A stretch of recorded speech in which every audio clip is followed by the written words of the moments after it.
당신의 그 섬김이 천국에서의 같이 빛나리. 찬양드립니다. 당신의 그 섬김이 천국에서 해같이 빛나리. 당신의 그 겸손이 천국에서 해같이 빛나리. 당신의 그 믿음이 천국에서 해같이 빛나리. 당신의 그 충성이 천국에서 해같이 빛나리. 주님이 기억하시면 좋하리. 예수님 사랑으로 가득한 모습, 천사도 흠모하는 아름다운 그 모습, 천국에서 해같이 빛나리. 아멘. 기도하겠습니다. 은혜로우신 아버지 감사합니다. 오늘도 우리를 훈련의 장소로 인도하시고 영성적 관계론에 대한 말씀을 같이 나누기로 합니다. 성령께서 우리 지각을 열으셔서 알게 하시고 생각나게 하시고 깨닫게 하옵소서. 시종을 맡겨오며 예수님의 이름으로 감사하며 기도합나이다. 아멘.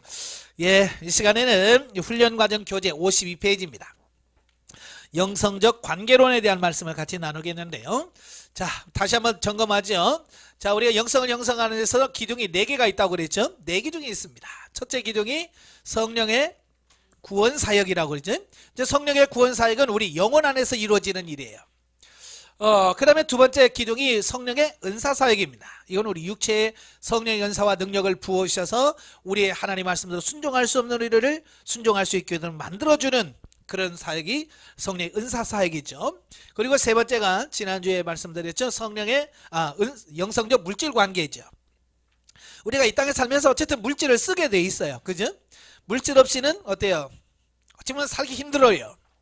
자, 그 물질을, 하나님께서 주신 물질을 우리가 어떻게 활용할 거냐, 이 부분을 다루는 게 영성적 물질 관계고요. 자, 오늘은 마지막으로 영성적 대인관계, 관계론에 대한 부분을 같이 나누려고 그래요. 자, 여러분 혼자 살 수 있어요? 아무도 없고, 여러분 만약에 외로운 외딴 섬에도 여러분 혼자 있다면 정말 살 수 있을까?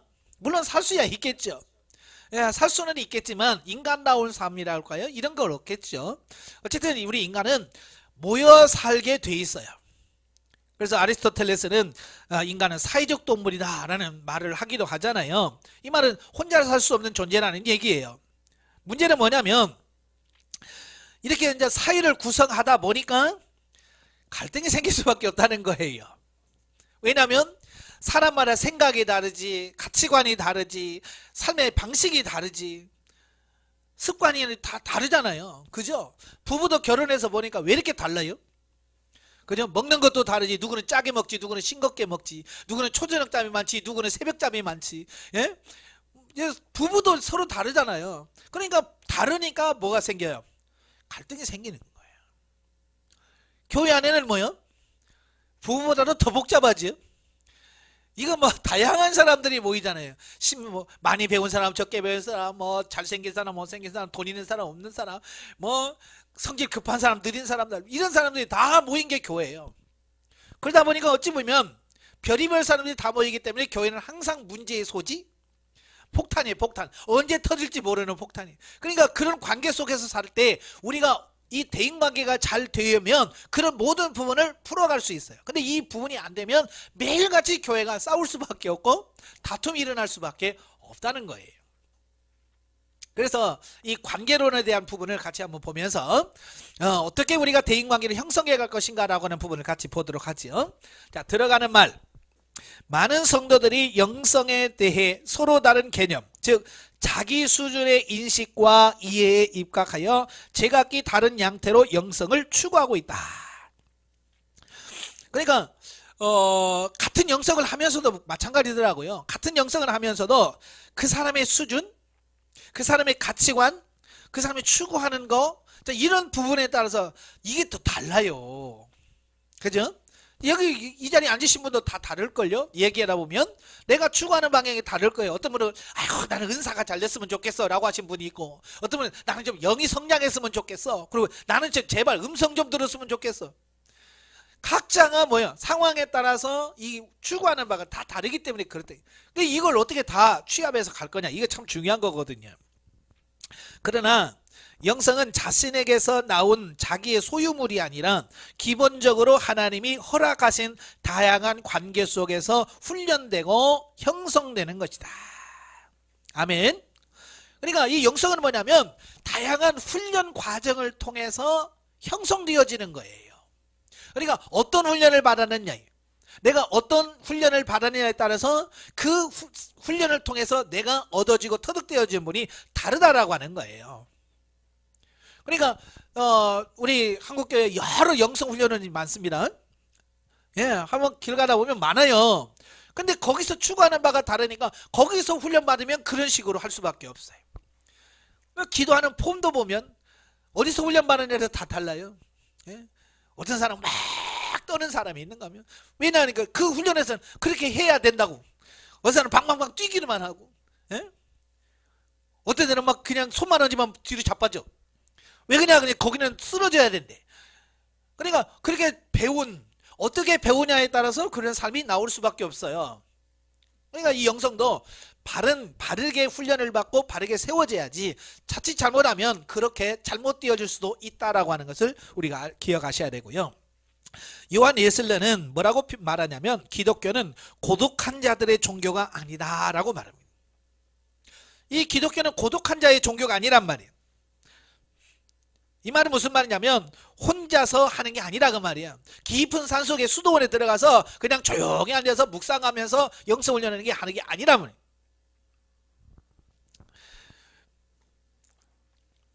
이처럼 영성은 나 홀로가 아니라 하나님과 이웃과 자연세계와 맺는 관계 속에서 지속적으로 형성되는 것임을 알고 우리는 이 세상을 등지는 도피적 삶에 의해서가 아니라 세속생활 속에서 끊임없는 관계 형성의 노력을 통해 영성을 추구해야 한다. 예, 만약에 이 고독한 자들의 종교였다면 지금 다 우리는 어디로 가야 돼요? 산속에 들어가야죠. 산속에 들어가서 혼자 살아야죠. 그러면 잘 되겠네요? 안 돼요.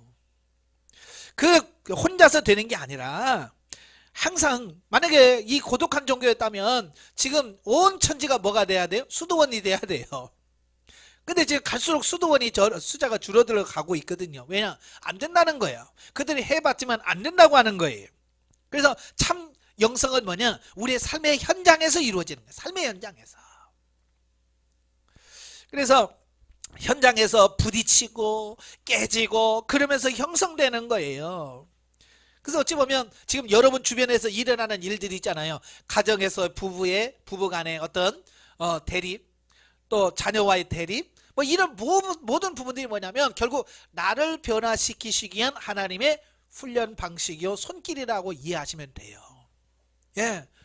그래서 부부간에도 서로 갈등을 하면서 하나님께서 이 관계 속에서 내게 뭘 깨닫기를 원하시나, 내 안에 뭘 처리하시려고 이런 부분을 주시지, 거기까지만 가면요 여러분의 모든 게 내 삶에 여러분을 변화시키는 놀라운 역사가 나타나요.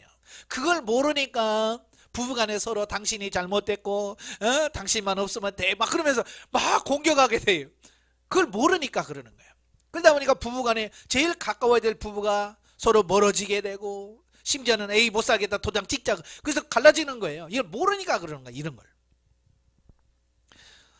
원래 부부는 정반대끼리 만나요. 예, 안 맞는 게 정상이에요. 나는 그래서 성격 차이로 이혼한다는 게 말이 안 돼. 왜냐면 이 세상에서 성격 차이 안 나는 부부 있어요 없어요? 이 세상에서 성격 차이 안 나는 부부 하나도 없어요. 그러면 이 세상에 있는 부부는 다 이혼해야 되겠네?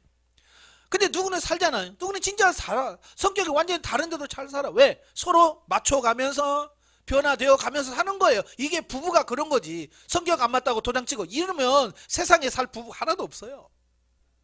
예, 그래서 이런 훈련을 통해서 혹시 지금까지 갈등이 왔다면 그 갈등한 부분을 통해서 하나님께서 왜 이런 갈등이 계속 지속되는지, 예. 그런 부분을 보면서 하나님 앞에 어떻게 처리하기를 원하시는지, 이런 분을 기도하시다 보면 내 안에 있는 쓴뿌리들이 나와요. 예. 너 이것 때문에 그래. 네 성질 요거 네 고집이 너무 세서 그래. 주님께서 조명해 주잖아요. 그러면 아버지 그렇군요. 내 고집 때문이었군요. 이 고집을 십자가에 처리시켜 주세요 하고 그 고집을 내려놓고 처리시키면 부부 간의 갈등에 고집으로 인한 갈등 그때부터 사라지는 거예요. 아시겠죠? 근데 우리는 계속 그걸 고집한단 말이에요. 그죠? 심지어는 뭐라고 그래? 내 눈에 흙이 들어가도 나는 안 해. 뭐 이러면서 끝까지 버틴다면 그러니까 변화가 안 되는 거죠. 여러분들 끊임없이 나를 보시고요. 나를 십자가에 처리하십시오. 아시겠죠? 자, 두 번째 관계 영성이다. 그러죠? 그리고 우리는 이 세상을 살면서 다양한 관계를 형성하면서 우리는 살 수밖에 없어요. 그 다양한 관계 중에서 제일 중요한 관계가 뭐냐? 첫째, 하나님과의 관계라는 거예요. 왜냐하면 우리 하나님은 인간을 창조하실 때에 아담을 지으시고 그의 아내를 만드시기 전에 하나님 뭘 하셨어요? 하나님과 관계를 먼저 성립하셨어요. 그러니까 이건 뭐냐면 사람은 부부의 관계도 중요하지만 그보다도 제일 먼저 중요한 게 하나님과 우리 인간의 관계가 제일 중요하다는 것을 가르쳐 주려고 하는 거예요. 왜 동물은 쌍쌍이 만드는데 왜 인간만큼은 쌍쌍이 안 만들고 아담만 만들었잖아요. 그죠?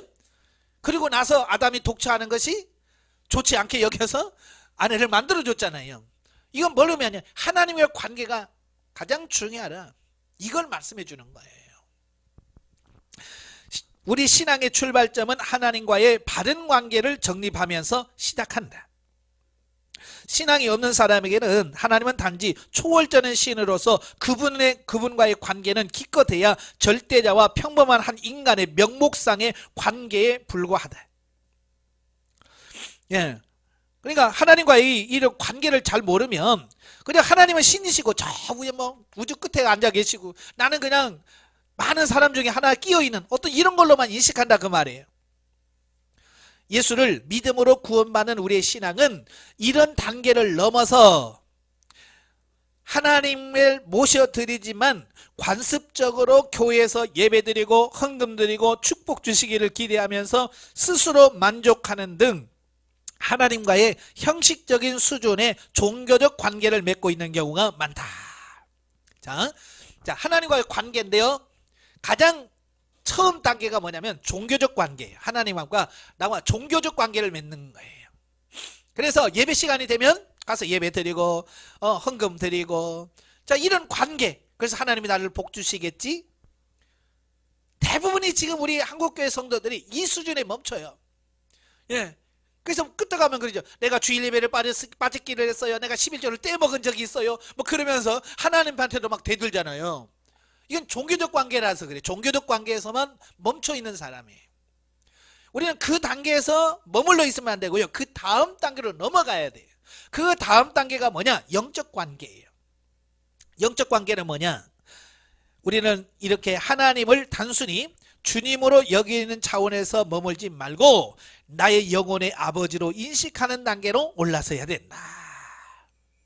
종교적 관계에서 이제 하나님이 나의 영의 친아버지라고 하는 이런 관계로 넘어가셔야 돼.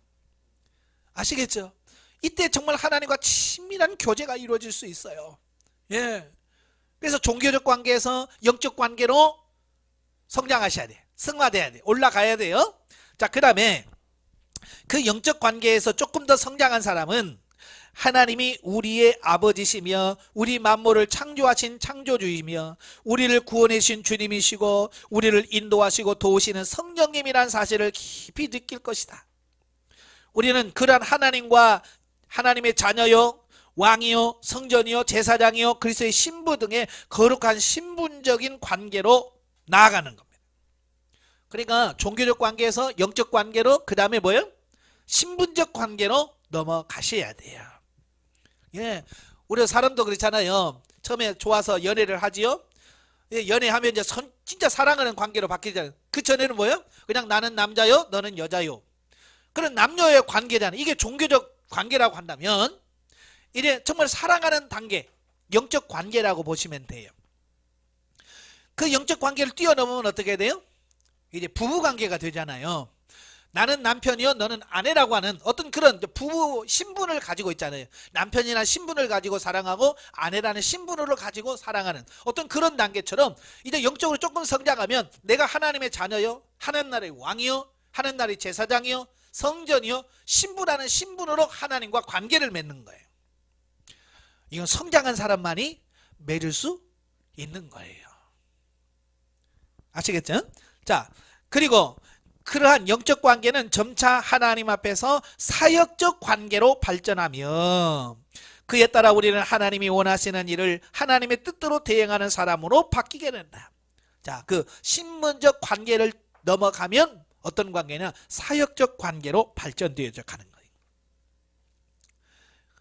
그러니까 이걸 잘 아셔야 돼요.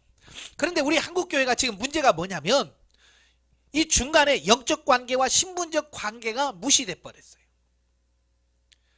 교회 오지요? 그러면 처음에 뭐예요? 종교적 관계죠. 예배 참석합니다. 11조 냅니다. 봉사합니다. 종교적 관계에서 바로 어디로 뛰어나냐면 영적 관계 이런 걸 뛰어넘어서 그냥 무시하고 바로 사역 관계로 넘어가 버려요. 사역 관계로 가서 막 교회에서 일을 하는 거야. 그러니까 뭐 영적으로 성장도 안 돼 있고 아직 뭐 영적인 하나님과 이런 것도 없는데 교사해. 뭐 성가대에 뭐해 그러니까 막 이 하나님과 관계가 맺지 않은 상태에서 사역을 하다 보니까 이분들이 뭐예요? 시험 드는 거예요. 정말 하나님을 사랑하는 관계 속에서 뭐 봉사하면 문제가 안 돼. 근데 그게 없이 봉사하니까 이게 막 봉사가 아니라 일이 되는 거야. 일. 그리고 일이다 보니까 짐이 되는 거야. 그러니까 막 교회에서 인상 쓰고 교회 가는 게 즐겁지가 않고 힘들고 어떻게 하면 이렇게 도피라고 해. 어떻게 하면 교회 안 다니고 어떻게 피할 수 있는 방법이 없을까? 그걸 고민하신 분들이 너무 많은 거예요. 연말 되면요. 일 좀 하는 권사님들, 집사님들 다 무슨 생각을 해요? 아우 내년에는 놓고 싶다. 그래서 연말에 막 총회할 때 일부러 안 가고 막 그래요. 왜? 총회 빠지면 임원 안 시켜줄 거라고. 근데 또 우리나라는 또 그렇지 않지요. 빠져도 임원으로 세웁니다. 그죠? 하기 싫어하고 너무 지쳐가지고 총회한다고 안 가요. 그러면 전화 문자 오죠. 집사님 이번에 뭐 총무됐어. 무슨 기관 총무됐어. 그러면서 또 억지로 맡겨놓는 거야. 또 맡겨놨으니까 또 해야 되잖아요. 이게 문제예요. 우리 목회자들이 너무 일에다가 초점 맞춰서 성도들을 막 하면 일은 돼요. 교회는 돌아가요. 근데 문제는 뭐냐면 그들이 성장하지 않은 상태에서 사역을 하다 보니까 문제가 생기게 되고 시험이 들게 돼요. 그래서 저는 그래요. 성도들이 오면 교회에 뭐 일할 게 뭐 천지잖아요. 교회에 뭐 일이 한두 개입니까? 그러나 일보다도 제일 먼저 중요한 게 뭐냐? 영적으로 성장해서 하나님과 관계를 맺도록 하는 거예요. 그러면 그 다음에는요. 정말 주님을 진짜 사랑하는데 누가 봉사 안 하겠어요? 하지 말라고도 합니다. 헌금하지 말라고도 해요. 이게 순서가 뒤바뀌면 문제가 심각해지는 거예요. 아시겠죠? 그래서 이런 부분에 대한 우리 신경을 많이 쓰셔야 됩니다. 예, 그래서 하나님과의 관계 영성의 장성한 수준은 바로 이러한 모습일 것이다. 그러니까 종교적 관계에서 영적 관계로, 그 다음에 신분적 관계로, 그 다음에 사역적 관계로 넘어가셔야 돼요. 또 근데 어떤 분들은요, 이 사역적 관계로 안 넘어가시는 분들이 많아요. 그래서 교회에서 일 안 하고요. 왜? 힘드니까. 나는 그냥 예배만 참석할래요. 이것도 안 돼요. 넘어가야 돼. 결국은 우리가 뭐야? 하나님이 일하라고 우리를 불렀잖아요. 그러니까 성장해서는 뭐냐? 결국은 하나님의 일을 해야 돼요. 그러니까 이게 순서가 바뀌어도 안 되고 성장해서 일 안 해도 안 되고 그 문제예요. 나중에 이제 성장하시면 제가 또 뭐라고 할 거예요. 왜 일 안 하냐? 일 안 하시냐? 성장했으면 일을 해야 되지. 마치 이런 거예요. 이 영성훈련을 받고 성장을 했으면 이제 교회 가서 정말 하나님이 기뻐하시는 대로 일을 하셔야 돼요. 그런데 제가 비유를 든 게 뭐냐면 그렇게 힘들어서 대학까지 졸업시켜놨더니 일하는 게 힘들다고 맨날 집에서 컴퓨터나 하고 게임이나 하고 있어 봐요. 그 부모는 어떻게 하겠어요? 답답하고 속 터지죠. 내가 그러려고 내가 너를 대학 보냈냐? 그럴 거 아니에요. 그죠? 하나님도 마찬가지예요. 내가 너 3년 동안 그렇게 영성훈련 시켜서 내일 하라고 성장시켜 놨더니 혼자 행복하다고 나는 너무 좋아요. 나는 하나님의 음성도 듣고요. 너무 좋아요. 헬렐루야. 혼자 놀면 그 무슨 소용이 있어요? 그렇죠? 그래서 결과적으로는 이 훈련을 차근차근 밟아서 정말 하나님의 일을 감당할 수 있는 수준까지 가야 된다라고 하는 거예요. 자, 이러한 수준으로 성장하기 위해 하나님은 우리를 인격적으로 믿고 기뻐하고 신뢰하면서 헌금, 전도, 봉사 등 작은 부분에서부터 자신이 깨달아지는 대로 최선을 다해 적극적으로 하나님 말씀에 순종해야 된다. 그랬어요. 처음부터 욕심내지 마세요. 작은 것부터 순종하십시오. 예, 작은 것. 이제 여러분도 이제 처음 훈련한다 생각하시고요. 작은 것부터. 작은 것이 뭐예요? 예, 우리가 심지어 목회를 하지만 하나님 추정금 얼마 하기를 원하십니까? 라부터 시작을 해야 돼. 거기서부터 추정금 얼마 할까요? 하나님 감사금을 얼마 드리기를 원하십니까? 설교하면서 하나님 오늘 설교는 어디부터 본문은 어디서 하면 좋을까요? 하나님 이 본문을 통해서 어떻게 설교하면 좋을까요? 라고 그 하나하나부터 물어서 가십시오. 가시다 보면 하나님께서 이제 점점 여러분이 잘하는 수준에 따라서 여러분에게 주어지고 여러분이 요구하는 수준이 달라질 거예요. 그런데요, 이 작은 것도 안 되면 큰 것도 못 해요. 아시겠죠? 이 작은 것부터 돼야 나중에 큰 것이 되지. 근데 우리는 뭐요? 이거 시시하게 나중에 다 해야 돼. 안 돼요. 이 작은 것부터 자꾸 하셔야 돼. 묻는 것부터 시작해서 이게 점점 성장해 가야 됩니다.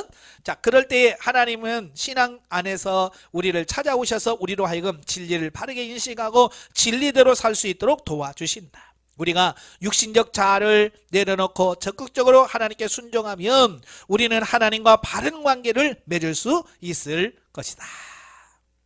자, 진정으로 하나님과의 수직적 관계가 잘 된 사람은 사람과의 수평적 관계도 잘 되게 돼 있다. 하나님과의 관계가 사람과의 관계는 상호 유기적으로 조화를 이루어져야 한다. 자, 이게 이제 중요한 거예요. 우리가 이제 자칫 잘못하면 이런 말을 많이 해요. 야, 하나님과 관계만 잘 되면 됐지. 뭐 사람과의 관계가 무슨 문제가 되냐? 이렇게 말씀하시면 이게 굉장히 성경적인 것 같고 영적인 것 같지만 안 그래요. 왜냐하면 이 수평적인 수직적인 하나님과 나와의 관계뿐만 아니라 이 수평적 나와 어떤 개인 간의 관계, 이게 조화가 이루어져야 이게 참 신앙인인지 어느 한쪽으로 치우치면 안 된다 그 말이에요. 아시겠죠?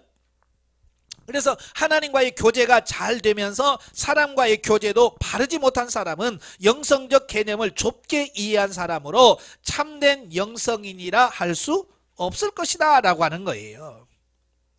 예, 그러니까 하나님과도 잘해야 돼. 그러면서 대인관계도 역시 잘 되어야 된다라고 말씀해주고 있는 거예요. 그래서 두 번째 관계가 뭐냐? 사람과의 관계. 첫째가 하나님과의 관계라면 두 번째로 대인관계예요. 사람과의 관계입니다. 자, 그런데 사람과의 관계는 윤리를 기초로 한다 그랬어요. 우리 사람들과 관계할 때 뭘로 관계하냐면 세상 윤리로 이 관계를 합니다. 그래서 일반 윤리를 무시하면 안 돼요. 자, 여러분 이웃과의 할 때에 뭐 윤리가 뭡니까? 어르신 보면 인사하고 동네 분들에게 아이고 안녕하세요 뭐 식사는 하셨나요? 이런 거잖아요. 자, 이런 것을 통해서 뭐가 돼요? 인간 관계가 이루어지는 거예요. 사회에서는 사람 간의 합의로 정해놓은 규범, 즉 일반 윤리가 있다. 그러니까 이 법이라고 하는 것은 뭐냐면 그걸 아예 그냥 문자적으로 딱 정해놓은 게 있어요. 그래서 그걸 못 지키면 강제적인 어떤 힘으로 하지요. 그죠? 그래서 뭐 예를 들어 사기치지 마라. 근데 사기치면 국가에서 사기죄 해가지고 징역 몇 년 살아. 이렇게 하는 거예요. 이게 법적인 부분이에요. 근데 이 윤리, 일반 윤리는 뭐냐면 법적인 건 아니에요. 어겨도 누가 뭐 징역 살거나 그러지 않아요. 단지 그 사람들에게 좋지 못한 영향력을 끼친다 그 말이에요. 예를 들어서 이런 거요. 동네에서 어른들 봤는데 어른들 인사하라고 그냥 갑니다. 그러면 너 이 인사하네. 너 징역 몇 년, 벌금 몇 번, 뭐 이게 안 물리잖아요. 단지 뭐가 돼요? 그 사람이 이런 버릇없는 것들이 요즘에는 인사도 안 해. 그래서 사회적인 뭐야 인정에서 좀씩 이렇게 떨어지는 거죠. 네. 바로 이 일반 윤리가 있어요. 세상 사람들이 일반 윤리. 그래서 하나님을 모르는 사람들은 이 일반 윤리에서 의해서 살아가는 거예요. 그런데 자, 우리는 한 차원 더 높은 윤리가 있어요. 일반 윤리보다도 차원이 한 차원 높은 차원의 윤리가 있는데 그게 뭐냐? 그게 기독교 윤리예요. 일반 윤리는 뭐냐면 사람이 사람답게 사는 윤리예요. 사람이 사람답게 사는 윤리. 이게 세상 윤리예요. 일반 윤리예요. 그리고 기독교 윤리는 뭐냐? 사람이 하나님 모시기에 사람답게 사는 거. 이게 기독교 윤리예요. 그러니까 이걸 뭐 복잡하게 생각하지 않고 하나님과 관계된 윤리는 기독교 윤리고 하나님과 관계없는 윤리는 일반 윤리라고 보시면 돼요. 근데 기독교 윤리가 세상 윤리보다 차원이 높다고 그랬죠. 근데 오늘날 왜 사람들이 우리 교회 다니는 사람들이 세상 사람들로부터 손가락질을 받느냐? 한 차원 높은 기독교 윤리를 살면 세상 사람들로부터 존경을 받습니다. 그런데 신앙생활을 한다고 하면서도 일반 윤리 밑에서 사는 거예요.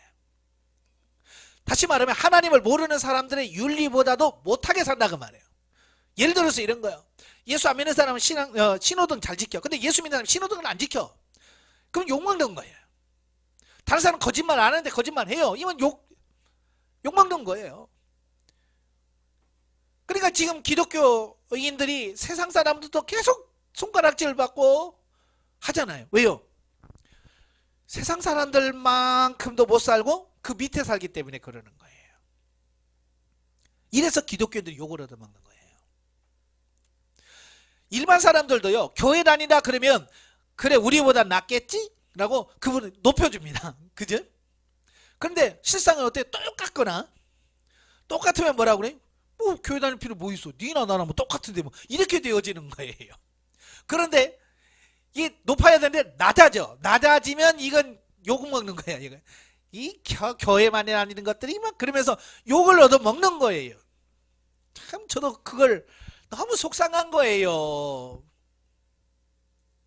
어찌 그렇게 제가 아는 사람들이 시험 드는데 다 누구 때문에 시험 드냐면 교회 다니는 사람들이 시험 드는 거야. 장로한테 돈 떼먹고 집사한테 사기당하고 그러니까 그분들한테 예수님 이야기를 할 수가 없는 거예요.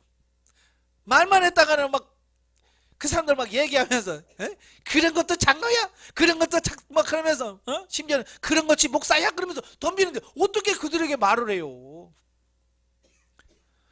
이게 참 문제가 심각한 거예요. 그래서 우리는 세상 윤리보다도 훨씬 더 높은 기독교 윤리 차원으로 살아져야 돼요. 저와 여러분이. 아시겠죠? 예. 이처럼 사람과의 관계 속에는 하나님이 직접 세우신 질서가 있는 것이다. 신앙인은 이러한 윤리를 무시하려 들지 말고 윤리가 영성의 기초라는 사실을 알아야 된다. 그러니까 이런 일반 윤리가 안 되어 있는 사람은요. 기독교 윤리가 안 됩니다.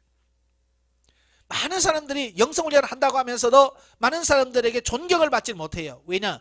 윤리가 안 돼서 그래요. 윤리가 안 돼서. 영성에 그래서 저는 그래요. 윤리는 영성의 꽃이다. 이게 무슨 말이냐면요.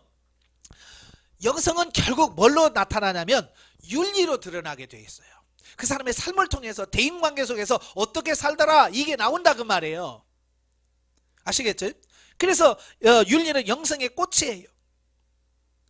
그래서 내가 얼마만큼 영성이 형성이 되느냐에 따라서 다른 사람들에게 얼마나 공손히 섬기고 이런 것들이 그대로 나온다 그 말이에요. 이게 안 나타나면 그 사람의 영성은 꽝인 거예요. 안 된 거예요. 영성 10년 했어도 삶을 통해서 덕이 안 되고 유익이 안 되고 하나님께 영광이 안 된다면 그 사람의 영성은 꽝인 거예요. 무슨 말인지 아시죠? 그러니까 결국 어쨌든 영성은 뭘로 나타난다? 윤리, 삶으로 나타나게 된다. 사람과의 관계는 윤리를 거쳐 성경이 말하는 진리적 관계로 상승해야 한다. 그러니까 예수 믿는 사람은 실제로 안 믿는 사람이 교회에 왔어요. 뭘로 살아요? 지금까지 살았던 세상 윤리적인 그대로 방법 사는 거예요. 교회 안에서. 그러다가 하나님의 말씀을 받고 하면 나는 지금까지 이렇게 살면 된다고 생각했는데 성경은 이게 아니네. 그 높은 수준을 살기를 원하네. 그러면서 그 높은 수준으로 가는 거야. 그러니까 예를 들어서 이런 거야. 일반 사회에서는 그냥 거짓말 슬슬 하고 그래서 자기들끼리는 뭐 그냥 통해. 그죠? 근데 교회 와서 보니까 이거 거짓말하면 안 돼. 처음에 모르니까 뭐 교회 와서 거짓말합니다. 거짓말하죠. 그런데 이제 이 성경에서 이제 설교하면서 거짓말하지 마라. 거짓 증거하지 마라. 거짓은 하나님이 나쁘다. 그러면 세상에서는 대충 막 속이면서 사는 게 옳다고 생각했는데 아니구나. 거짓말하면 안 되는구나. 라고 해서 이 수준이 올라가야 된다 그 말이에요. 아시겠죠? 상승해야 돼요. 사람의 관점에서 사람을 인격적으로 선하게 대하는 수준을 넘어 삼일체 하나님이 원하시는 관점으로 그 중심이 이동해야 된다. 그러니까 사람들로 봐서 저 사람 그냥 법 없이도 살 수 있어요. 그걸 듣는 수준에서 멈추면 안 된다 그 말이에요. 우리의 원하는 수준은 그 수준이 아니라 하나님이 원하는 수준. 그게 중요한 거예요. 우리는 보통 그러면 나요 욕은 안 얻어먹어요. 이러면 동네에서요 그냥 인정받아요. 우리는 그 수준에서 멈추려고 한다고 말이에요. 어때요? 여러분 동네에서 인정받습니까? 저 사람은 법 없이도 살 사람이야. 인정받아요? 그 수준도 안 된다면 우리는 심각한 거예요. 세상 사람들이 저 사람 좀 달라 뭔가. 존경해. 그 다름을 보여줄 때는 그 다음은 뭐냐? 존경하는 거예요. 존경. 그 다름이 뭐로 바뀐다고요? 존경으로 바뀐다 그 말이에요. 그러니까 똑같을 때는 무시해요. 밑에면 욕해요. 그러나 위로 올라가면 존경합니다. 그러니까 우리가 예수 믿는 사람이 세상에서 존경을 받아야 돼요. 그래서 목사다, 장로다, 권사다 그러면 일반 사람들로 믿을 만하지. 이래야 돼. 근데 지금은 내가 누구요? 그러면 완전히 그걸 내가 어떻게 알아? 더 막 그러더라고. 이렇게 내려가면 이게 참 문제가 심각한 거예요. 우리는 그걸 회복하셔야 돼. 이 영성훈련을 통해서 그 부분을 회복시켜 가야 돼. 자, 예를 들면 사람들을 대할 때 피차 죽게 하듯 하며 가정에서도 자기 자녀도 자신의 소유가 아니라 하나님의 자녀로 위탁받은 존재로 생각하여 거룩한 소명감을 품고 하나님이 원하는 모습으로 최선을 다해 양육해야 한다. 그렇게 말씀대로 최선을 다하면 사람 간의 관계는 더욱 성숙하여 마침내 생명적 관계가 된다. 예. 우리는 지금 보통 보면 그냥 일반 사람들이 대하는 수준으로 대한단 말이에요. 근데 뭐라면 죽게 하듯 하라는 거예요. 죽게. 이웃집을 죽게 하듯 하라는 거예요. 내 남편을 죽게 하듯 하고 직장에서 일할 때 상사들을 죽게 하듯 하라고 말이에요. 우리는 대충 세상 사람들 눈치 봐서 그 수준에서 해주잖아요. 예? 그러니까 이게 안 되는 거예요. 죽게 하듯 해보세요. 처음에는 그 사람들이 무시합니다. 예, 처음에 가서요 회사 들어가서요 시키는 거 해봐요. 무시합니다. 그래서 막 야 커피 뭐 막 합니다. 그런데요 그 수준을 뛰어넘어서 정말로 그럼에도 불구하고 자존심 다 내놓고 순종하면 나중에는요 야 진짜야 이렇게 되어진단 말이에요. 근데 사람들이 진짜야 라고 나오기까지 뭐예요? 안 가요. 몇 번 하다가 내가 가만히 있으면 가만히로 하나? 뭐 이러면서 그다음부터는 안 해요. 내가 바본 줄 알아? 몇 번 하다가 안 하니까 사람들이 그러면 그렇지 네가 이렇게 되어서 인정이 안 되는 거예요. 사람이 원하는 수준을 뛰어넘어야 돼요. 그래야 인정을 받는 거예요. 아시겠죠? 그 다음에 가정에서도 자녀들도 보통 보면 그러잖아요. 내가 낳았으니까 내 새끼지 뭐 내 자식이지 라고 생각하니까 자식에게 함부로 하는 거예요. 말도 함부로 하고 가만히 있어 엄마 말 들어 이렇게 되어지는 거예요. 그런데 이걸 하나님이 내게 위탁한 영혼으로 인식을 하게 되면 자식을 대하는 태도가 달라지는 거예요. 예를 들어서 이런 거예요. 자, 우리나라의 왕자를 하나 낳았어요. 그래서 왕자를 낳아서 여러분에게 좀 키워주라고 여러분에게 유모로 여러분 맡겼다고 합시다. 그러면 지금 여러분 자식 키우듯이 키우겠어요? 왕자인데, 한나라의 왕의 아들인데 어떻게 그걸 함부로 일로 와 앉아 먹어 굶어 막 그러겠어요? 뭐 드시겠어요? 예? 잠자면서 아이고 주무실래요? 그럴 거 아니에요. 그죠? 만약에 지금 여러분 자녀들에게 그렇게만 해준다면 그 자녀가 부모를 무시하겠어요? 아니죠. 근데 우리는 지금까지 어떻게 키우냐면 세상 사람들의 수준 똑같이, 옆집 누구는 학원 간대 너도 가! 그러잖아요. 그러니까 똑같이 그들의 수준에 맞추다 보니까 달라진 게 아무것도 없잖아요. 그렇잖아요. 그러니까 자식들에게 부모 원망하고 불평하게 되고 관계가 깨지는 거 아니겠어요? 그러니까 이 가치관을 바꾸는 게 제일 중요한 거예요. 가치관을 바꾸는 거. 자, 우리 영성이는 하나님과 거룩한 신분으로 관계를 맺듯이 이제 사람과의 관계도 영성적 거룩한 관계를 맺어야 한다. 지금 한국교회에서 이걸 말하는 교회가 없어요. 이거 대인관계로 훈련시키는 교회가 없습니다. 사실. 뭔 교육을 시킵니까? 어떻게 하면 봉사시킬까? 어떻게 하면 헌금 많이 거두게 할까? 그러니까 헌금 많이 내면 복 받습니다. 기복신앙이라 가르쳐주고. 어쨌든 교회가 돌아가야 되니까 봉사할 사람이 필요하잖아요. 그러니까 뭐예요? 봉사하면 복 받는다 그러고. 그러니까 그런 게 잘못된 거예요. 진짜 진리를 가르치자는 거예요. 진리. 하나님 원하는 게 뭘까? 봉사 이전에 하나님과의 관계예요. 그걸 잘 맺게 하면 처음에는 교회가 안 되는 것 같고 힘든 것 같지만 정말 그분들이 변화돼서 어느 자리에 딱 위치에 올라가면 그 다음부터는요 시키지 않아도 그분들이 다 알아서 합니다. 그죠? 애들도 보면 그 성장해서 어느 단계까지는 부모들이 다 뒷바라지 다 해줘야 돼. 근데 성장해 보세요. 성장해 가면 어느 정도 딱 성장하면 그 다음부터는요 자식이 부모 챙깁니다. 그렇잖아요? 자식들이 크니까 엄마 생일 챙기고 아빠 생일 챙기고 결혼기념일도 챙겨주고 그러잖아요. 왜 크니까 챙겨주는 거예요. 근데 거기까지 우리가 미처 못 가고 애들한테 계속 상처 주는 거야. 예? 자식들 앞에서 내가 너를 낳고 미역국을 먹었으니 그러면서 막 그러니까 애가 무슨 생각을 하겠어요. 예? 이게 실수해서 나를 낳구나. 내가 괜히 세상에 나왔나 보다. 그러니까 좌절하고 예? 그러면서 세상을 자꾸 비관적으로 살고 그렇게 되는 거죠. 우리가 부모 우리가 책임이죠. 우리가 변화되셔야 돼. 아시겠죠? 자, 그러한 관계가 형성되면 가정에서는 아내는 단순히 자신의 아내만이 아니라 하나님의 자녀이고 사역자이고 통역자이고 신령한 동반자가 되는 것이다. 진리적이고 생명적 차원에서 보면 하나님이 두 남녀를 부부로 맺어주시는 것은 그들이 이 같은 관계를 통해 영적으로 훈련받고 성숙한 사람이 되어 모든 삶이 진리가 되고 생명이 되게 하기 위함이다. 그러므로 만약 부부가 서로만 좋아하여 이 세상에서 자녀 낳고 집도 사고 출세 성공하는 것을 축복이라고 생각하며 산다면 하나님의 입장에서는 볼 때는 죽고 썩을 것에 종노를 하는 것이다. 그러니까 하나님은 부부로 맞춰 이렇게 맺어주신 것은 둘이 서로 갈등하면서도 서로 파트너 역할을 잘 감당해서 서로 변화되기를 원하는 거예요. 이게 하나님께서 우리에게 파트너를 붙여주신 이유예요. 근데 우리는 그걸 모르고 뭐냐면 마치 안 싸우고 잘 살기만 하면 되는 줄 알아.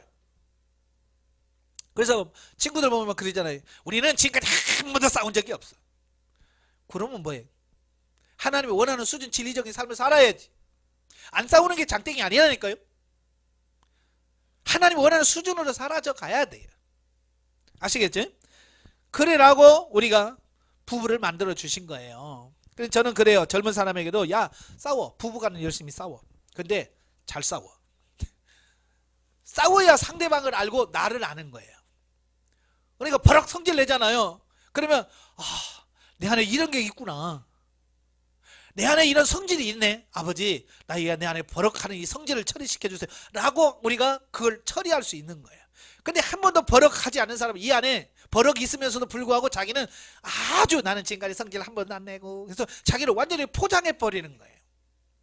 그래서 자기가 세상에 제일 잘난 사람으로 딱 인식을 하면 더 이상 성장이 안 돼요. 아시겠죠? 그래서 하나님께서 그걸 알게 하시려고 하시는 거예요. 그러니까 지금 예수 믿는 사람, 안 믿는 사람이나 부부 문제는 많이 돈 벌어서요, 집 하나 사고요, 우리 애들 교육 잘 시켜서 이렇게 해서 노년에 잘 먹고 잘 사는 거예요. 이게 꿈이야, 이게 꿈. 그게 그렇게 하라고 하나님께서 우리를 이 땅에 보내주셨을까요? 예? 아니에요. 그보다도 더 우리 부부를 통해서, 가정을 통해서 하나님께서 원하시는 뭔가가 있어서 하나님께서 그렇게 붙여주신 건데, 그러니까 우리는 끊임없이 하나님, 우리를 부부로 만들어주신 이유가 뭡니까? 이걸 깨달아서 더 높은 차원으로 하나님 까지 가야 되는데 우리는 그 수준에 못 간다 그 말이에요. 그래서 열심히 일해서 집 한 채 사면 우리는 축복받은 거고, 자식들 열심히 가르쳐서 좋은 직장 가면 우리는 출세 성공한 거고, 그 뭐라고 그러세요? 죽고 썩을 것을 위해서 한단 말이에요. 우리는 진리적이고 생명적인 걸 가야 되는. 이러한 모습은 신앙과 영성의 본질에 무지하여 세속적으로 행복이나 성공을 추구하는 것으로 오늘날 대부분의 사람들이, 심지어 신앙인조차도 그 안에서 벗어나지 못하는 거예요. 예? 이걸 벗어나지 못해요. 한번 여러분 친구들 만나보세요. 친구들 만나면 맨날 자랑하는 게 뭐예요? 우리 집 샀다, 우리 아들 이번에 어떤 대학교 갔다, 우리 딸은 어떻게 됐다, 무슨 직장에 갔다, 우리 대기업이야, 봉급이 얼마야? 그것만 자랑하잖아요. 왜? 그 사람은 그것밖에 없어, 자랑할 게. 근데 그게 진짜 하나님도 가서 하나님도 대기업 다니고 칭찬할까요? 하나님 앞에는 그게 아니에요. 얼마나 진리적으로 생명적 삶을 살았느냐를 보는 거지. 그러니까 우리 수준이 그 수준에서 넘어가면 안 된다고 말이에요. 물론 하나님은 우리의 가정에도 그러한 축복 주시기를 배제하지 않으신다. 예? 주셔요. 이건 전혀 안 주는 게 아니에요. 줍니다. 그러나 그게 목적이 돼서는 안 된다는 거예요. 그러나 하나님은 우리 안에 안주하여 개인적이고 가정적인 삶의 차원에서 머무는 것이 아니라 가정을 통해서 적극적으로 하나님과 그의 나라를 위한 사역적 삶을 살기를 원하신다. 대인관계의 출발점이라고 할 수 있는 가족 간의 관계를 살펴보면, 가족 구성원은 남편과 아내, 또 부모와 자녀, 또 형제들, 서로 일정한 관계로 매여 있다. 여기서 우리는 자신과 가장 가까운 친족이라는, 내가 마음대로 할 수 없는 하나님의 존귀한 자녀라는 인식을 먼저 해야 한다. 그러니까 어찌 보면 가까울수록 우리가 하나님과의 관계 속에서 잘 생각해야 돼요. 우리는 너무 가까운 나머지 말 함부로 하지요? 그 다음에 행동 함부로 하지요?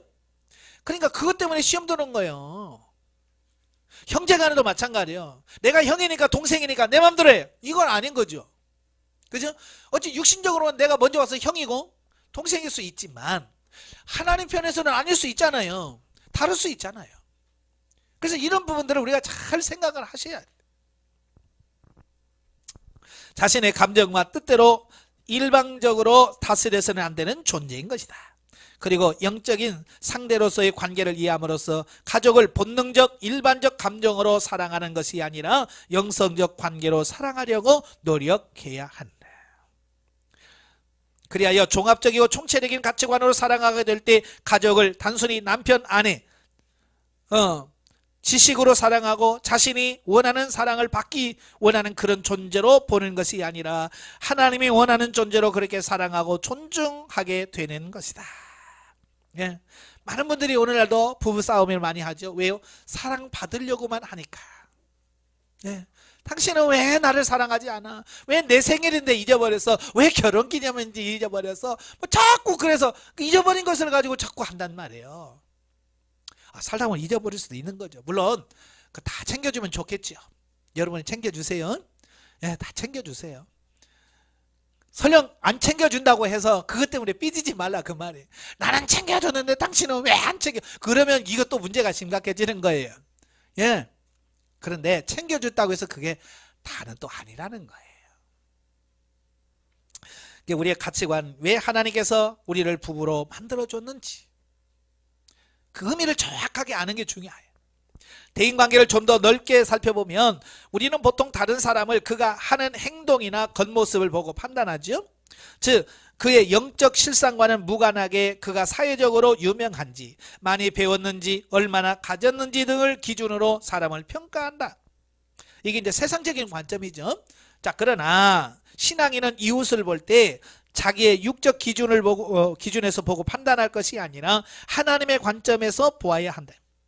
이웃과의 관계는 단순한 사회적 관계가 아니라 피차 접촉을 통해 하나님을 만나고 하나님 말씀을 실천하며 영적으로 서로 성숙해가는 관계이다. 그러므로 이웃을 하나님의 사랑하시는 영혼이라는 생각을 가지고 끊임없이 그의 입장에 서서 서로 이해해야 한다. 아시겠죠? 예. 하나님의 뜻 안에서 주님의 심적으로 이해하고 사랑하고 진리로 이끌어 함께 더불어 살아가는 관계로 발전해 가야 한다. 우리 신앙인은 모든 사람과의 관계에 있어서 본능적 욕구와 감정을 따라가는 것이 아니라 하나님이 원하시는 관계로 사고, 감정 등을 모든 면에서 실천하도록 방법을 바꿔야 한다. 그래서 이제 여러분 가장 가까운 그 부부관계, 부모와 자녀 관계부터 이제 바꿔가세요. 예, 아시겠죠? 그래서 이제 부부관계에서도 이걸 사랑받으려고 하는 존재가 아니라 이제 사랑하는 사람으로 바뀌어지고 모든 사람을 주께 하듯 섬기는 그런 삶이 되길 바라요. 그래서 남편은 아내를 섬기고 아내는 남편을 섬기고 서로 잘 하셔야 돼. 그래서 제가 부부가 영성훈련 받아야 된다고 하는 이유가 바로 그런 거예요. 근데 서로 가치관이 바뀌면 잘 되잖아요. 근데 이게 혼자 하면 나는 바뀌는데 상대방이 안 바뀌니까 상당히 어려워요. 손바닥도 마주쳐야지. 손바닥 했는데 안 치니까 그렇잖아요. 처음에 힘들어요. 그렇죠? 여러분도 이제 안 하던 짓을 하려면 힘들겠죠. 그죠?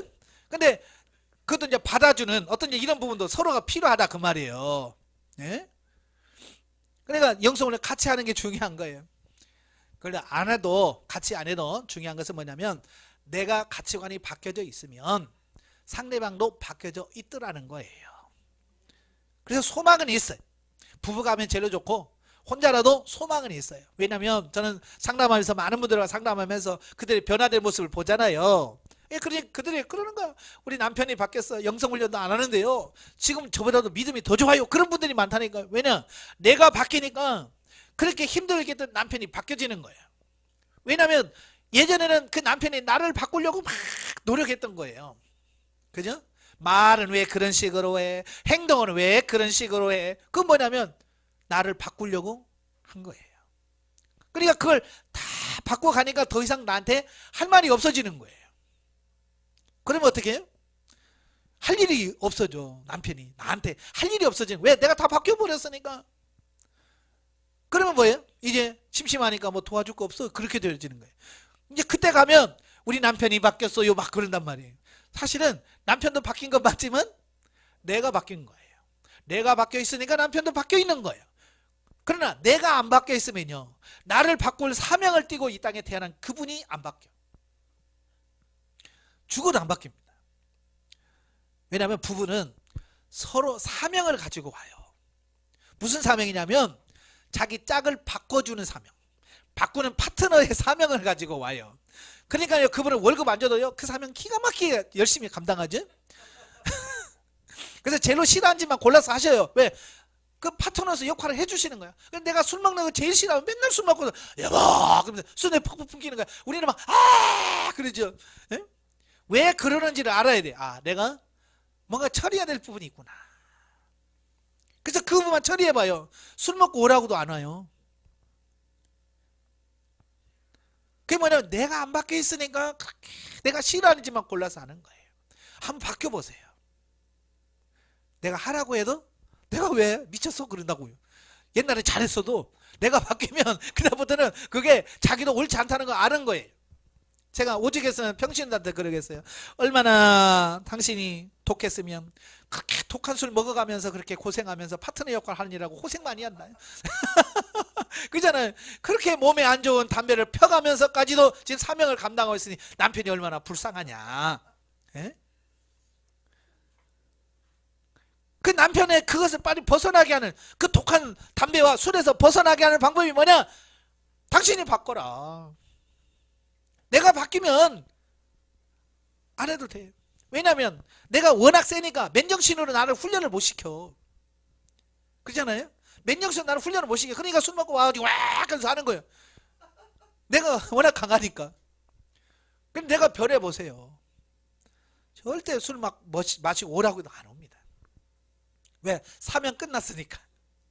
사명 끝났으니까 이제 도와주는 거예요. 뭐 청소할 것도 없어? 뭐 설거지 내가 할까? 이제 그러면서요. 그렇게 옛날에 잔소리만 했던 그분이 내가 바뀌면요. 싹 바뀌어 동역자로 바뀌어지는 거예요. 예. 아시겠죠? 그래서 가끔 보면 목사님 우리 남편 언제나 바뀐대요. 저한테 그런 질문을 많이 해요. 제가 그러면 항상 그러죠. 그건 당신이 바뀌는 것만큼 남편이 바뀔 겁니다. 네. 그러니까 남편을 보면서 내가 얼마나 바뀌었는지를 점검하라. 그래서 심지어는 제가 뭐라고 하냐면 남편 얼굴을 보면서 정말 예수님의 얼굴로 보이는지 매일같이 상담해라. 그래서 남편 얼굴을 보면서 아 이거 이런 걸 그러면 나는 안 된 거예요. 아시겠죠? 남편을 보면서 정말 예수님이 여기 계시네요 하고 남편의 얼굴이 예수님의 얼굴로 바뀌었을 때 진짜 내가 영성이 된 거고, 아내의 얼굴이 천사처럼 예수님처럼 보여졌을 때 진짜 내가 영성이 된 거예요. 아시겠죠? 그래서 매일같이 상담해요. 남편 얼굴 보면서 상담하시고요, 아내 얼굴 보면서 상담하세요. 아직도 그러면 내가 아직 멀었구나. 내가 아직 멀었구나 그래야 돼요. 네? 자, 그 다음에 세 번째가 자연과의 관계예요. 자, 우리는 이 땅에 태어나서 하나님으로 사명을 가지고 왔잖아요. 이 모든 세계를 정복하고 다스리라는 사명을 가지고 왔어요. 이걸 잘못 오해해서 지금은 어때요? 자연을 막 해파합니다. 막 산이란 산은 다 파짓게 해치고 바다도 이제 막아서 막 쓰고 그러잖아요. 이게 뭐냐? 하나님께서 주신 자연을 파괴하는 거예요. 나중에 이게 재앙으로 옵니다. 자연을 파괴한 게 결국 우리로 지금 돌아오잖아요. 지금 우리가 먹는 거 안심하고 먹어요, 못 먹어요? 여러분 뭐 여성분들은 시장에서 사면서도 늘 불안하죠. 이게 농약 혹시 농약이 본보가 아니야 이거? 왜 그래요? 자연을 파괴한 결과죠. 옛날에는 다 퇴비 가지고 농사졌어요. 농약이 어디 있었어요? 다 퇴비 가지고 했죠. 근데 퇴비하는 게 힘들어. 그러니까 쉬운 방법을 쓰는 거예요. 그게 뭐 돌가루, 비료를 막 하나 넣는 거야. 그러니까 농사는 잘 되는데 뭐냐? 땅이 다 죽어간단 말이에요. 지력을 잃었어. 그러니까 병충해에 약한 거야. 그러니까 병충해 어떻게 견디게 하려니까 막 농약을 쎄리 붓는 거예요. 정말 농부들이 맨날 농약통 메고 돌아다니는 거 보면 여러분 맘 놓고 못 먹습니다. 그냥 믿음으로 그냥 아이고 그냥 주니까 그냥 먹고 살지. 보면 못 먹어요. 왜냐? 우리가 자연을 그렇게 파괴했기 때문에 그런 결과를 가져오는 거예요. 그러니까 우리가 예수 믿는 사람들도 이 자연을 대하는 태도 생각부터 바꾸셔야 돼요. 많은 분들은 산에 올라갔어요. 좀 좋은 나무 있으면 어떻게 해요? 캐다가 지네 집에다 심습니다. 돌 이쁜 거 있어요. 그럼 어떻게 해요? 지네 집에다가 쌓는. 이건 아닌 거예요. 하나님이 왜 거기다가 이쁜 나무를 심어놨겠어요? 그 이쁜 나무를 통해서 하나님의 그 뜻을 나타내려고 하는 거예요. 그러니까 감상을 하고 감상하면서 하나님 기가 막히네요 하고 하나님께 영광 돌려야지 그걸 뚝 꺾어가지고 집에다 꽂아놓고 이건 아닌 거예요. 이걸 우리가 예수 믿는 사람 저와 여러분이 이제부터는 그것부터 조심하셔야 돼요. 들의 꽃 함부로 꺾지 않는 거. 어찌 보면 이런 것도 자연과의 관계 속에서 형성되어지는 부분이라고 보시면 돼요. 아시겠죠? 예. 이거 뭐 그냥 넘어가고요. 57페이지 3. 관계의 영성적 발달 관계. 이 대인 관계가 어떻게 이제 성장해 가는가? 이제 네 단계가 나와요. 네 단계 첫 번째가 뭐냐? 본능 단계예요. 자, 본능 단계는 우리가 상담받을 때 여류가 무너졌습니다 라고 하는 말씀을 듣기 이전의 상태를 말합니다. 예. 그래서 세상 속에서 사람을 대할 때 인간의 본능적인 모습이 여과 없이 그대로 나타나거나 또는 사회 일반적 윤리 개념이 묻어나오는 삶의 단계를 말한다. 그러니까 예수님을 믿긴 해요. 교회 다니긴 하지만 아직도 일반적인 사고 같이 세상 사람들의 윤리 똑같은 기준으로 부부 생활도 하고 자녀를 양육하고 하는 것을 말합니다. 예. 그러니까 어찌 보면 이건 참된 신앙생활이라고 할 수 없지요. 왜냐? 우리가 세상을 살아가면서 성령님의 통제, 성령님의 간섭, 성령님의 지도, 인도 이게 없는 삶은 신앙생활이 아니죠. 그죠?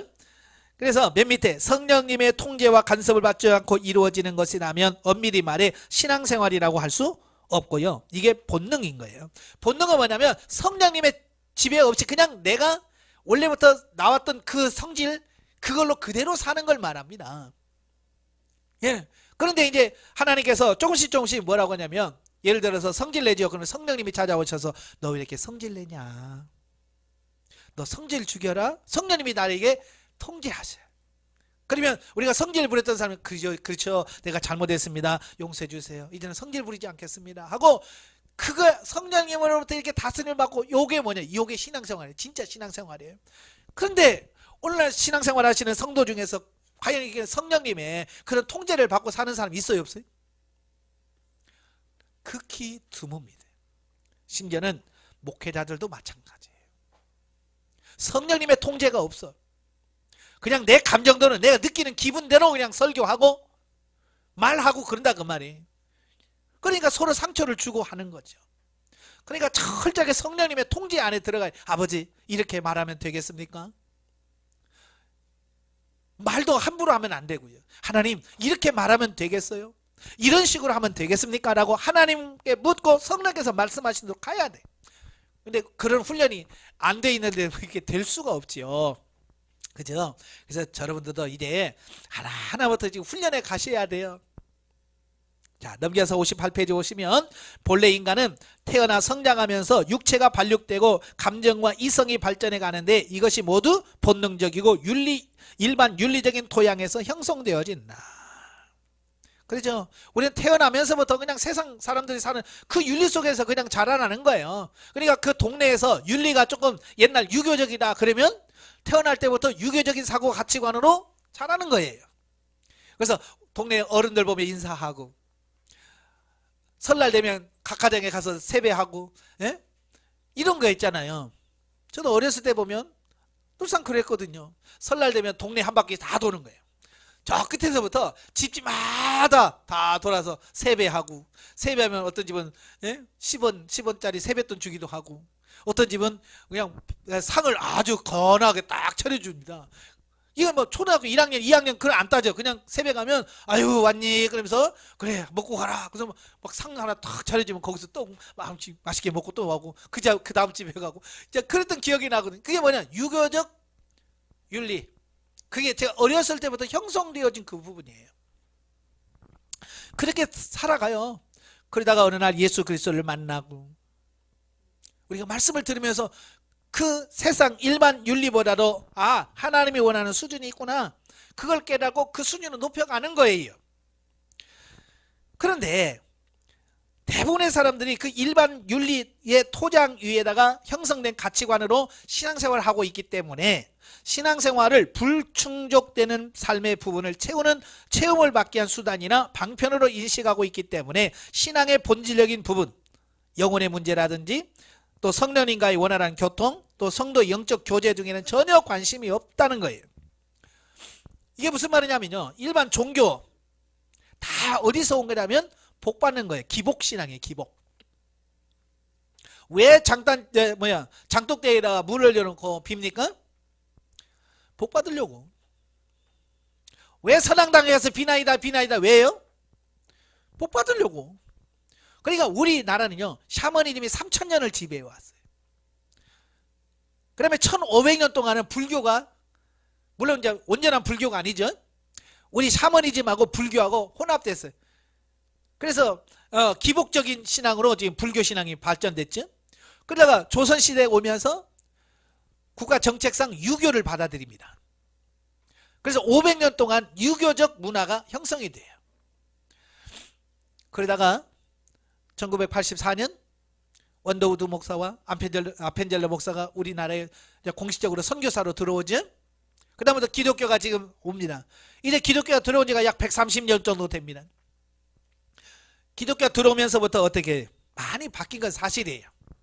그런데 문제는 뭐냐면 우리가 기본적 토양이 기독교적 사고와 윤리에서 형성된 사람이 아니라 일반 세상 윤리의 토양 위에다가 기독교라고 하는 또 다른 이름을 덮어 씌운 거예요.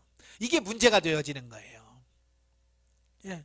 그러니까 예전에 모든 것을 다 버리고 새로운 기독교적인 어떤 이런 옷을 입어야 되는데 그냥 옛날 불교적, 유교적, 샤머니즘적인 그 옷, 몸에다가 그냥 기독교라는 옷만 하나 달렁 입은 거예요. 그러니까 삶에서 기독교적인 모습이 안 나오는 거예요. 이게 문제가 되는 거예요. 이게. 그러니까 입으로는 하나님 어쩌고 저쩌고 얘기하는데 삶에서는 뭐요? 옛날 그 어른들한테 들었던 그게 나오는 거예요. 그러니까 연세 드신 분들 보면 그래요. 저희 어머니도 권사님이셨거든요. 근데 50년을 샤머니즘, 불교 이런 데 아예 그냥 쩔었던 분이에요.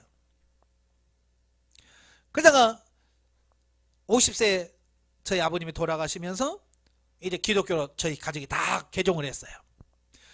그런데도 저희 어머님이 이제 권사님 되셨거든요. 권사님 되셨는데요, 워낙 50년 동안 이게 섬기던 게 있어가지고요, 이게 기본적으로 안 깨지는 게 있어요. 그래서 뭐라고 그래요? 아이고, 네 아버지 묘를 잘못 써가지고 니네들이 이렇게 복을 못 받는 거야. 지금 제가 아니 권사님 그런 말 하면 안 되죠. 야야 그런 소리 하지 마라. 그러면서 누구네 집은 묘자리 잘못 써가지고 집이 망했고 누구 집은 묘자리 명당자리 써가지고 그 집 자손이 잘 되더라. 그러시는 거예요. 왜냐하면 저희 어머니는 자라서 성장하면서 기본적으로 세상 윤리에다가 무속신앙에다가 인격이 그렇게 형성되었기 때문에 하나님 말씀으로 깨져야 되는데 그게 안 깨지니까 그런 현상이 벌어지는 거예요. 지금 우리가 지금 그러고 살고 있는 거예요. 그래서 이 기본부터 바꾸셔야 돼. 그래서 본능당에서 철저하게 이런 부분들을 하나님께서 깨부시는 거예요. 그 작업을 해가시는 거예요. 그러다가 이제 윤리 단계로 넘어갑니다. 자, 윤리 단계를 넘어가면 이 본능 단계는 뭐냐면 이 대인관계 속에서 하나님이 개입하지 않음을 말해요. 그냥 본능으로 대합니다. 근데 훈련을 통해서 윤리 단계에 들어가게 되면 이제 관계 속에서 누가 개입하냐면 하나님이 개입을 하셔요. 그래서 하나님의 입장에서 사람들을 보게 하는 거예요.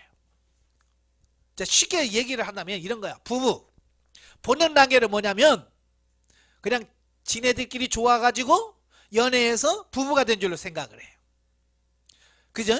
그런데 윤리 단계로 가면 어떻게 생각하면 하나님이 그 많은 여자 중에서 이 사람을 나의 아내로 하나님이 뽑아서 나에게 붙여주셨구나.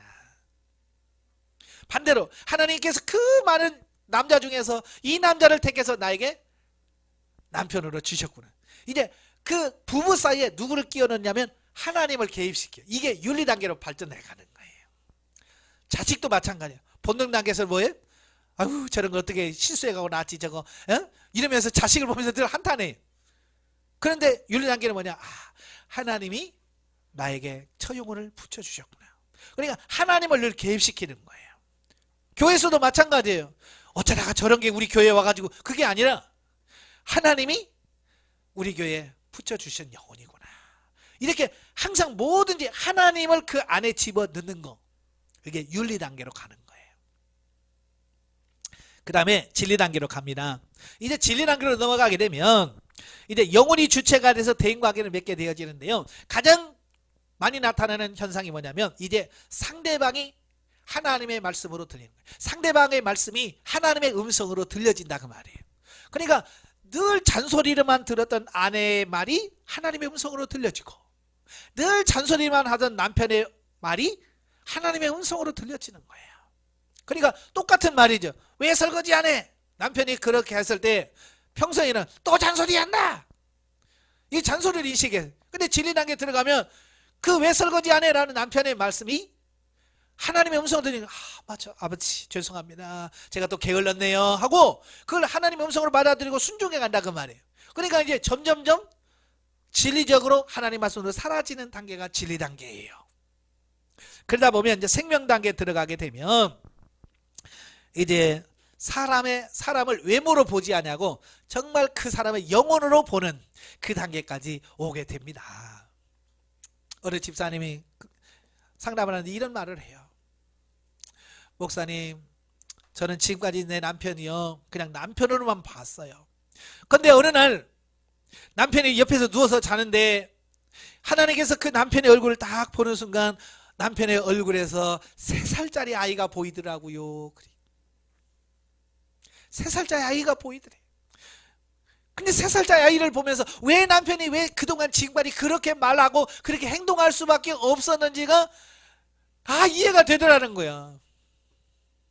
철딱선이 없는 막 남편인데도 막 철딱선이 없이 막 행동하는 모습이 그 남편의 얼굴을 딱 보면서 3살 아이의 모습을 딱 보이는 순간 아, 이 남편의 영적 영이 이제 겨우 3살 수준에 머물러 있는 거예요.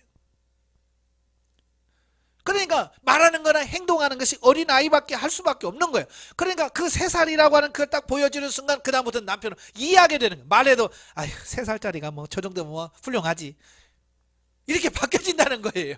남편이. 그러니까 옛날 같으면 막 성질 낼 것도 에이그 뭐 3살짜리 되면 어이 괜찮아요 하고 그냥 애기 안듯이 뭐 엉덩이 두둑두둑 해주니까 남편이 그때부터 확 바뀌어버리는 거야. 옛날 그걸 받아주지 못하니까 또 성질 내고 나는 또 애기 같다고 또 성질 내고 그러니까 맨날 그거 싸웠는데 그게 3살이구나 그걸 딱 영적으로 받아들이고 나니까 3살 대하듯이 하니까 남편이 그냥 얼굴이 확 펴버리는 거예요. 그러면서 갈등이 사라져 버리는 거예요. 이게 생명 단계에 들어가게 되면 상대방을 육신의 나이로 보는 게 아니에요. 우리는 지금 뭘로 보냐면 자꾸 육신의 나이로 보는 거야. 몇 살이잖아. 몇 살이면서 왜 그런 식으로 살아? 우리는 항상 보는 게 지금 육신으로만 보니까 나이가 몇 살인데 지금 아직도 애기같이 살아 라고 하는 그 부분에 자꾸 하니까 나는 더 성질 낼 수밖에 없고 상대방은 또 자존심 상하니까 더 또 덤비고 그게 악순환이 계속 반복이 되어지는 거예요. 근데 생명단계에 들어가게 되면 영의 수준이 보여지는 거야. 그러니까 저 수준에 저렇게 말할 수밖에 없겠구나. 아버지 그래요 하고 받아줄 수 있는 수준으로 가게 돼요. 그래서 모든 이제 대인관계가 다 바뀌어요. 그래서 이제 교회에서도 어디서든지 이제 죽게 하듯 죽게 하듯 하면서 살아요.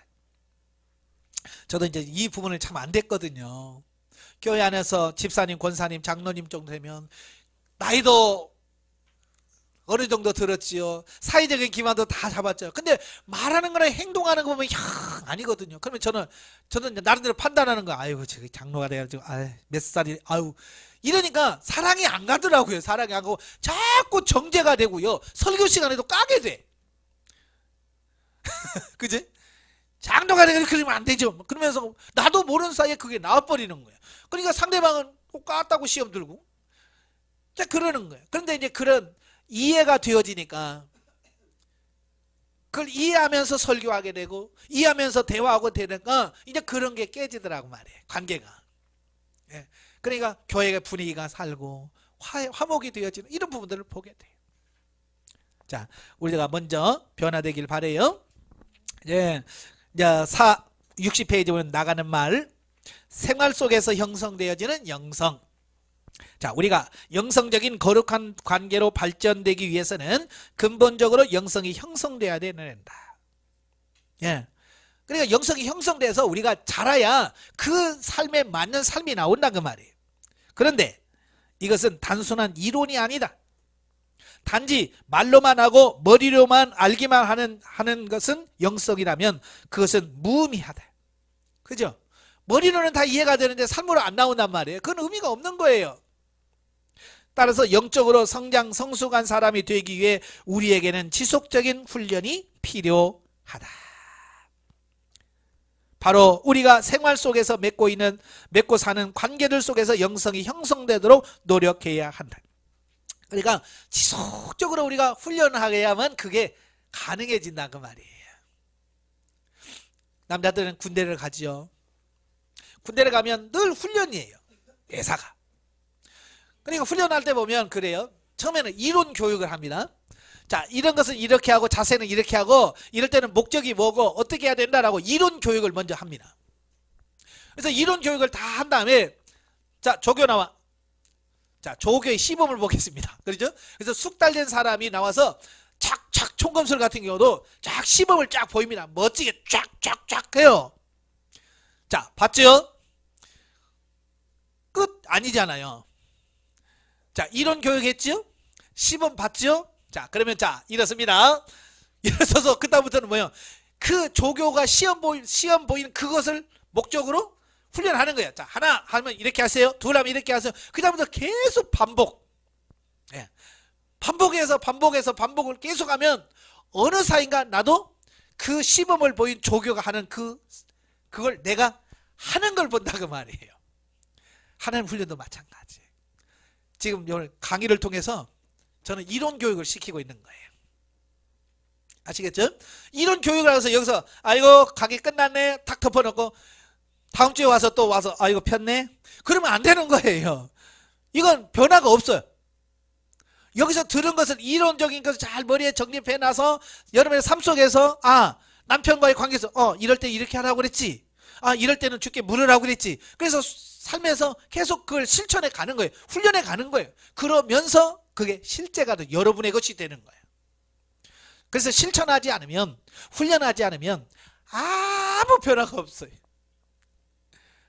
아시겠죠? 어때요? 집에 가서 훈련해요 안 해요? 훈련해요 안 해요? 예, 하셔야 돼. 하셔야 돼. 예. 그래서 이론이 아니라고 말하잖아요. 그래서 관계 형성은 실생활을 초월해 온실 속에서 형성되는 것이 아니라 생활 속에서 얼마나 올바른 관계를 실천하느냐에 따라서 형성되기 때문이다. 예, 결국은 내가 영성이 됐냐 안 된다는 것은 얼마나 내가 삶 속에서 실천을 많이 했느냐 그 부분이에요. 근데 운동선수들 보면 그렇잖아요. 얼마나 내가 훈련을 많이 했는지에 따라서 실력이 달라지는 거예요. 그러니까 벌써 몇 년 됐죠. 신문에 그 박지성 선수의 발을 이렇게 두 발을 사진 찍어서 한번 나온 적이 있어요.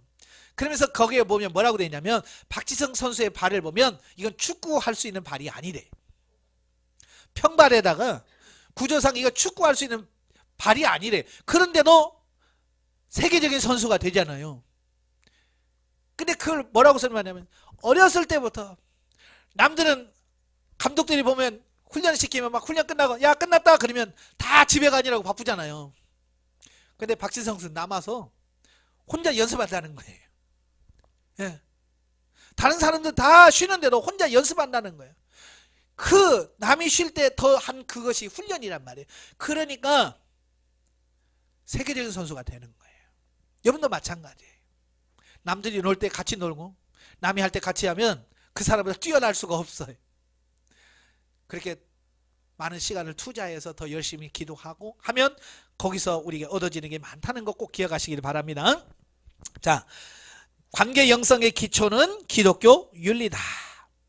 기독교 율법, 구약의 율법, 제사제도, 성전 제도를 인식하지 못하면 신앙의 예수님이 하나님의 제물이며 대제사장이며 성전이라는 것을 이해하지 못한다. 마찬가지로 성경적인 윤리를 모르면 진리를 제대로 알 수 없다. 이것은 필연적인 것이다. 그러므로 우리는 먼저 생활 속에서 성경이 말하는 율법적 명령들로부터 기본적으로 순종해야 된다는 겁니다. 그러니까 많은 분들이 그래요. 저는요 구약은 어렵고요 신약이 너무 좋더라고요. 그래서 구약을 안 읽고 신약을 봐요. 쉬운지는 모르지만 구약을 모르면 사실 신약이 이해가 안 됩니다. 그죠? 왜냐하면 모든 성경의 구약 구속사 모든 기초가 구약에서부터 차근차근 올라가기 때문에 이 구약을 모르면 신약을 모르게 돼 있어요. 다시 말하면 윤리를 모르면 성경적 윤리를 세상 윤리를 모르면 성경적 윤리를 몰라요. 기독교 윤리를 몰라요. 그리고 기독교 윤리를 모르면 진리 생명적 윤리를 모릅니다. 그러니까 차근차근 해가야 되는 거예요. 그래서 율법적으로 성경에서 뭘 말하는지 예수님 당시도 어떤 청년이 와서 내가 어떻게 영생을 얻을 수 있습니까? 성경에 뭐라고 기록되느냐? 부모를 공경하라고 했고요. 살인하지 말라, 간음하지 말라, 도둑질하지 말라 이런 거였습니다 라고 말하니까 뭐라고 그래? 예수님이 그래? 가서 지켜. 지금 영생을 논하고 있는 사람에게 예수님이 뭐라고 그래? 성경에 뭐라고 기록되느냐 말하니까 그래 가서 지켜라. 그렇게 살아라. 그러잖아요. 기본이 안 돼 있으면 그 다음 게 안 돼요. 아시겠죠? 그래서 우리는 기본기부터 잘 할 수 있는 삶이 돼야 돼. 자, 예를 들면 10계명 11조 드리는 것, 내 이웃을 내 몸같이 사랑하라, 원수를 사랑하라 등 이런 성경적 계율은 우리가 얼마나 지키고 살고 있는지 자신을 돌아보고 실천하도록 온 힘을 기울여야 한다는 말이다. 그러니까 기본적으로 성경에서 말하는 11조도 못하면서 무슨 영성이 되겠어요? 그죠? 주일 성수도 못하면서 무슨 영성이 되겠어요? 그러니까요, 이 영성이라고 하는 것은 기본부터 해가는 거예요. 아시겠죠? 그래서 기본 성경에서 말하는 거짓말하지 말라, 살인하지 말라, 간음하지 말라라고 말하는 그 기본부터 하나씩 하나씩 해갔을 때 이 영성적 삶이 나오는 거예요. 아시겠죠? 예, 그래서 이 기본에 충실하셔야 돼요.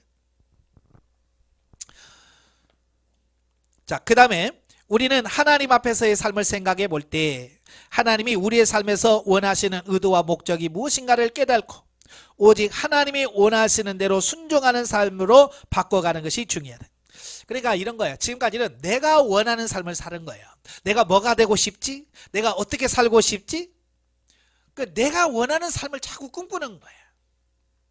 제가 초등학교 때 많이 불렀던 저 푸르처한 위에 그림 같은 집을 짓고, 그냥 보통 그게 뭐예요? 모든 사람들의 로망이에요. 꿈이에요. 그죠? 그래서 신앙생활 하면서도 나도 어때 저 푸른 저 하늘에 기둥 같은 뭐 집을 짓고 뭐 이런 것만 생각하면 산다 그 말이에요. 근데 이제는 아니란 말이에요. 내가 원하는 삶이 아니라 하나님이 뭘 어떻게 살기를 원하시지? 하나님이 원하는 게 뭐지? 이걸 바꿔 가셔야 돼요. 예. 목회도 마찬가지예요. 내가 원하는 목회가 아니라 하나님이 원하는 목회. 그리고 지금 우리가 있는 그 자리에서 지금 하나님이 나에게 뭘 원하시는가 정확하게 아는 게 중요한 거예요. 여기서는 이제 교통순경을 예를 들어 설명했잖아요. 교통순경이 얼마나 월급 받나 뭐 이런 데 신경 쓰면 안 되고요. 왜 하나님이 나를 교통순경 만들어줬지? 하나님께서 자기에게 주어진 그 일자리를 생각하면서 그럼 내가 교통순경으로서 어떻게 하나님께 영광을 돌릴까? 그래서 자기 가진 직업 그걸 가지고 하나님께 영광 돌리는 방법을 찾아가시라 그 말이에요.